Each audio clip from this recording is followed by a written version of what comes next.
Hoje nós vamos falar de um momento, contar mais um pouquinho da história de Jigoro Kano, mas falar do fim da vida dele, né? Como que foi. Vou até passar para a tela aqui uma imagem bonita que a gente tem, inclusive em alta definição, do Jigoro Kano desenvolvendo o Juno Kata, né? Desenvolvendo o Juno Kata, que é o terceiro kata desenvolvido dentro da Kodokan, né? O primeiro kata desenvolvido dentro da Kodokan é o Naga no Kata, depois um Katame no Kata. E aí tinha o Kimi e o Ju. O Kimi foi desenvolvido dentro da Kodokan, mas não foi aprovado na escola, na Dai Nippon Butokukai. Que nós vamos até ver nessa fotinha aqui. Opa, sumiu a tela aqui. Mas aqui, ó. Aqui nós vamos ver. Essa fotinha aqui, que é uma reunião da Dai Nippon Butokukai, em Kyoto. Jigoro Kano era o presidente dessa Dai Nippon Butokukai, que era uma organização do governo que controlava as artes marciais todas. Judô, Jujutsu, Kenjutsu, Kendo, Aikido, todos passavam por isso, tá? Então olha que coisa curiosa aqui, tem até os nominhos, e aqui, do lado do Jigoro Kano, olha quem tá, Hidemi Totsuka, que era o sensei da escola, grande rival da escola Kodokan. Hidemi Totsuka, muito curioso, né?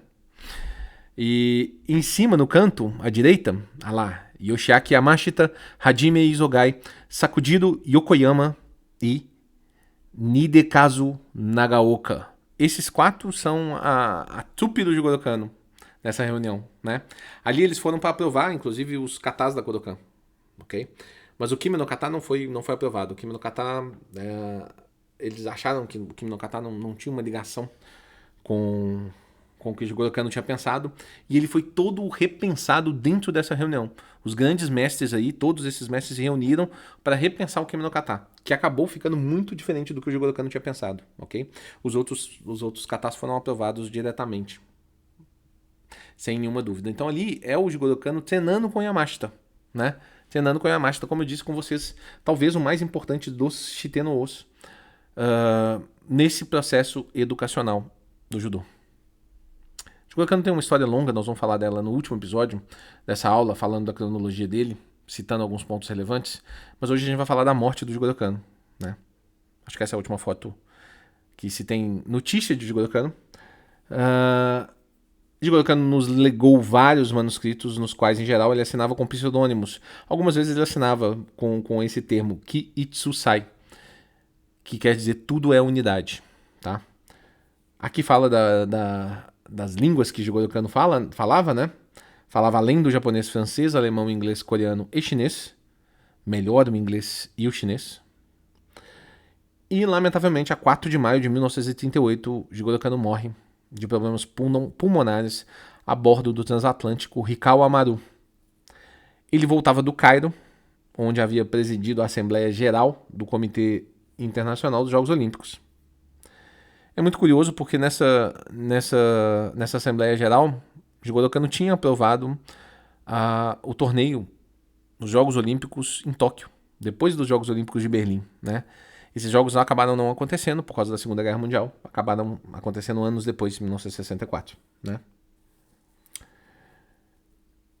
Não houve para ele tempo de assistir à Universidade do Judô, mas tinha certeza da sua perpetuação.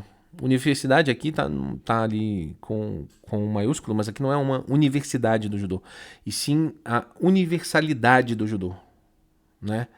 O judô se tornar um esporte universal, né? Mas ele dizia nas palavras dele: quando eu morrer do judô Kodokan, não morrerá comigo, porque muitas coisas virão a ser desenvolvidas se os princípios da minha arte continuarem sendo estudados. Então o próprio Jigoro Kano não acreditava num judô fechado. Ele acreditava sim que os princípios deveriam ser estudados e desenvolvidos e pensados em cima deles o tempo todo. Acho que isso me leva muito a crer nessa ideia do judô como propósito, né, pessoal, porque você precisa estudar para poder desenvolver. Você não pode só repetir, repetir, repetir, certo? Esse é um ponto importante. Sobre a história da morte. Mas ele pegou um transatlântico saindo do Cairo que ia até Tóquio? Não necessariamente.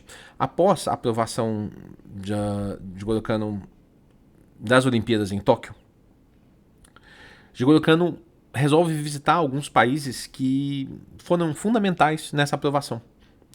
Então ele passa pelos Estados Unidos, ele passa pelo Canadá, Ele atravessa de trem de um lado, de uma costa a outra, tá? E ele pega esse navio lá em Los Angeles, ou Vancouver, ou São Francisco. Bom, ele pega lá na costa oeste da América do Norte, ok? E aí ele morre, infelizmente, no Ricao Amaru, atravessando o Pacífico entre a costa oeste da América do Norte para chegar em Yokohama, né? Que era onde o porto, que é uma cidade vizinha a Tóquio. Né? Hoje o Ricao Amaru, inclusive, está estacionado. Ele é um museu, um barco-museu, né? Em Yokohama, inclusive. Né? Isso é bastante curioso. Vou até tirar a tela para falar para vocês que existem sim algumas histórias sobre que Jigoro Kano talvez tivesse sido morto, né? Que não morreu de causas naturais. Existem algumas histórias falando sobre isso. Elas não têm muito fundamento. Elas não é que eu não duvido de nada nessa vida, Eu sou o rei da teoria da conspiração. Adoro a teoria da conspiração, mas não quer dizer que eu acredite nelas. Eu só não duvido que isso tenha acontecido. Mas aqui a gente tem que trabalhar com fatos. E o que a gente tem de informação de fato, de verdade, não é isso. Né? Então, a princípio, a morte de que ele morreu, as causas pulmonares é super natural. Até como eu falei para vocês, 82 anos é uma idade bem avançada, né? Pensando em 1938. Né? Vamos falar um pouquinho da cronologia na próxima aula do que de fato o Jigoro Kano fez. Além de tudo que a gente já falou. Forte abraço.